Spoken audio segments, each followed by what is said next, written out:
ব্রট to you by V-Guard, co-powered by Sensodyne ও ভিমল বলো কথা কেশরী। Associate sponsor UltraTech cement. রণক্ষেত্র নন্দীগ্রাম ভোটের ঠিক আগেই শুভেন্দু অধিকারী নন্দীগ্রামের দাঁড়িয়ে কি বক্তব্য রাখছেন এই মুহূর্তে শুনবো।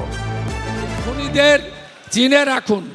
খোকন শেখ, দেবু রায়, আব্দুল আলিম আল রাজি, শেখ তাজামুল, শেখ সানাউল্লাহ, শেখ নাজমুল ইসলাম, শেখ মনসুর আলী, শেখ মান্নান, শেখ আরিফুল আলম, শেখ সুফিয়ান, শেখ শামসুল ইসলাম, শেখ আইনুল হক, ফিরোজ মল্লিক, বাবুল আক্তার, বাবুল তাজমুল খাঁ, শেখ জাহাঙ্গীর, উত্তম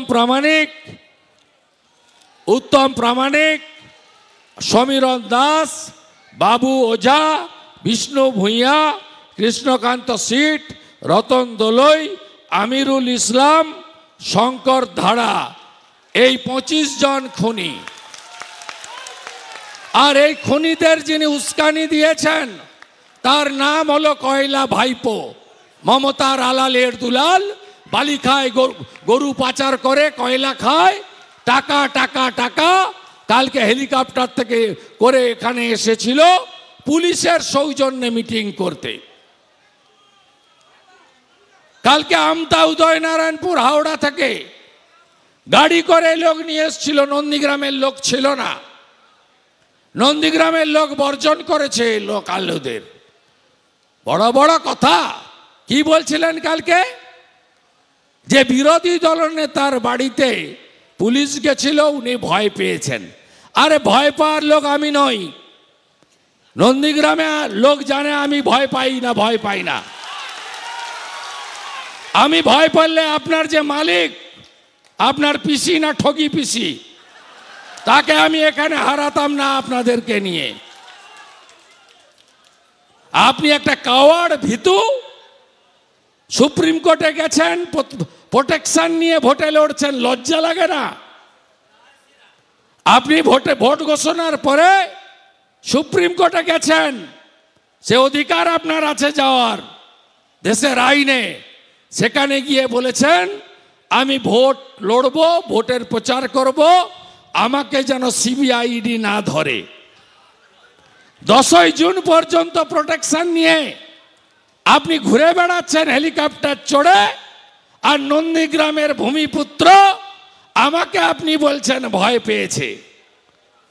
আপনার মন্ত্রীর বাড়িতে যেদিন সিবিআইডি এসেছিল, সেদিন পার্থ চ্যাটার্জির কোচি বান্ধবী অর্পিতার বাড়ি থেকে 51 কোটি টাকা পেয়েছিল। আর আমার বাড়িতে আপনার পুলিশ নিখিল আগরওয়ালরা গেছিল, লেবু নুন আদা নিয়ে এসছে, খালি হাতে এসেছে। তাই আমি আপনাকে জেলে পোড়া আর আপনার পিসিকে প্রাক্তন না করা পর্যন্ত আমাকে আপনারা থামাতে পারবেন না। আমি কথা দিয়ে গেলাম। আমি এখানে আসার আগে হসপিটালে গেছি, একজনের চোখ নষ্ট হয়েছে, তাকে কলকাতা পাঠানোর ব্যবস্থা করেছি। থানায় গেছি, এফআইআর এর নাম্বার দেয়নি, আমি এফআইআর এর নাম্বার বসে থেকে নিয়ে এসছি। 436 নম্বর এফআইআর, খুনের মামলা 302।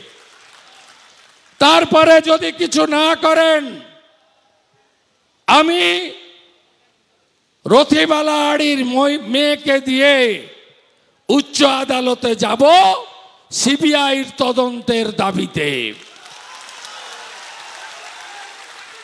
লজ্জা লাগে না মমতা ব্যানার্জি?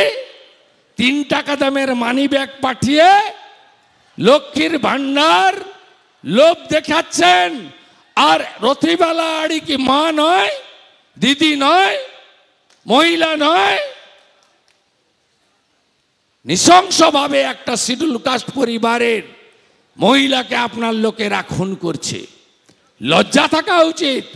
বদলা পরশুদিন নেবেন তো বদলা নেবেন? কথা দিচ্ছেন?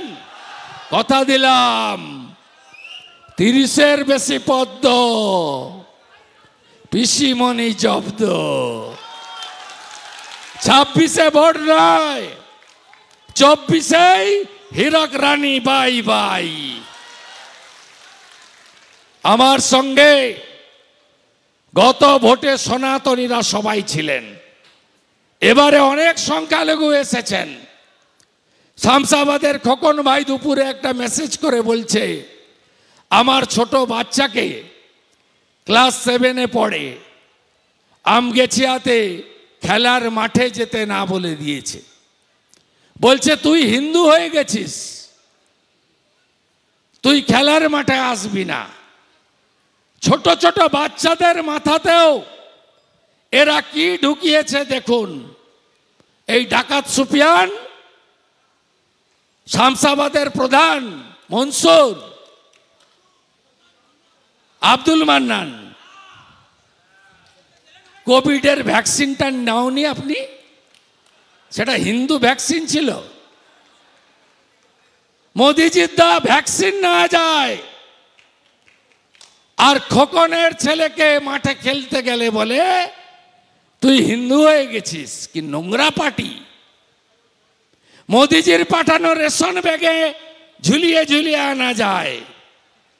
সাম্প্রদায়িকতা ওরা করে, আমরা করি না। এপিজে আব্দুল কালামকে রাষ্ট্রপতি করেছিলেন অটল বিহারী বাজপেয়ী।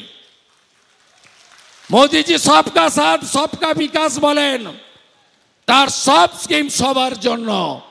আর তৃণমূল গুন্ডা তৈরি করে। এরা গুন্ডা, এদের কোনো ধর্ম নেই, সম্প্রদায় নেই, জাত নেই।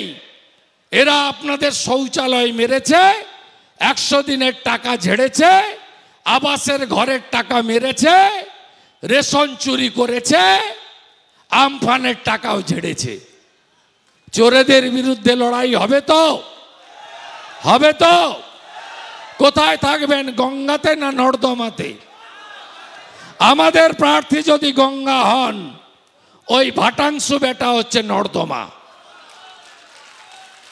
আপনারা বিবেক বুদ্ধিমান সচেতন, আপনারা এমন লোককে পাঠান তমলুক থেকে, যিনি মোদিজি যিনি প্রধানমন্ত্রী হয়ে গেছেন, তার যোগ্য শিবিরের সদস্য হবে, মোদি পরিবারের সদস্য হবে। আমি বুথ থেকে আপনাদের সবাইকে তুলে নিয়ে চলে এসেছি, সবাই মানে 3টা অঞ্চল বাদে। আমি আর কথা বাড়াবো না। অভিজিৎ বাবু, আমি হসপিটাল থানা করে এসেছি। আমি এখানকার চটিচাটা আইসি, যিনি গতকাল ভাইপোর প্রোগ্রামে সাংবাদিকদেরকে প্রেস কার্ড বিলির দায়িত্বে ছিলেন। লজ্জা লাগে না? বেতনটা সরকার দেয় না, ভাইপো দেয়। এই চটিচাটা পুলিশের জন্য আজকে এত অশান্তি। আপনারা বিশ্বাস রাখুন, দেবব্রত মাইতিকে হয়তো আমি ফিরিয়ে দিতে পারিনি, সে ক্ষমতা আমাকে ঈশ্বর ভগবান দেয়নি, কিন্তু তার পরিবারে আমি তারা যাতে দুবেলা দুটো মোটা চাল, মোটা ভাত, মোটা কাপড় পরতে পারে তার ব্যবস্থা করেছি। আমি দেবব্রত মাইতির খুনিদেরকে যাতে শাস্তি পায়, হাইকোর্টের মাধ্যমে সিবিআই তদন্ত করানোর ব্যবস্থা করেছি। 11 জন গুন্ডা 18 মাস জেল খেটেছে, এখন শর্তাধীন বাইরে আছে, নন্দীগ্রাম এবং পূর্ব মেদিনীপুরের বাইরে। আজকেও কথা দিয়ে গেলাম, শামসুল মিয়া, আল রাজি, দেবু খোকন, আপনাদেরকেও জেলের ঘানি টানতে হবে। আর গতকাল উস্কানি দিয়ে গেছেন যিনি, কয়লা ভাইপো, তোলাবাজ ভাইপো, এই ভাইপোকেও উস্কানি দাতা হিসাবে আইনের আওতায় আনার জন্য আমাদের লড়াই চলছে, চলবে। আপনারা কে কে চান ভাইপো জেলে যাক? সবাই চান তো? তাহলে ভোট পদ্ম ফুলে 1 নম্বর ইভিএমে দেবেন। কে কে চান মমতা ব্যানার্জি প্রাক্তন মুখ্যমন্ত্রী হোক? কে কে চান মেধা অনুযায়ী চাকরি হোক, চাকরি চলেরা জেলে যাক? সবাই চান। তাহলে ভোট পদ্ম ফুলে 1 নম্বর বোতাম টিপে অভিজিৎ গাঙ্গুলিকে দেবেন। আমাদের প্রার্থী অভিজিৎ গাঙ্গুলি মহোদয় এখান থেকে হসপিটালে যাবেন। রথিবালা আড়ি মহোদয়ের নিথর দেহ বাড়িতে পোস্টমর্টম করে এলে প্রার্থী পৌঁছাবেন। Brought to you by V-Guard, co-powered by Sensodyne ও ভিমল, বলো কথা কেশরী। Associate sponsor UltraTech cement.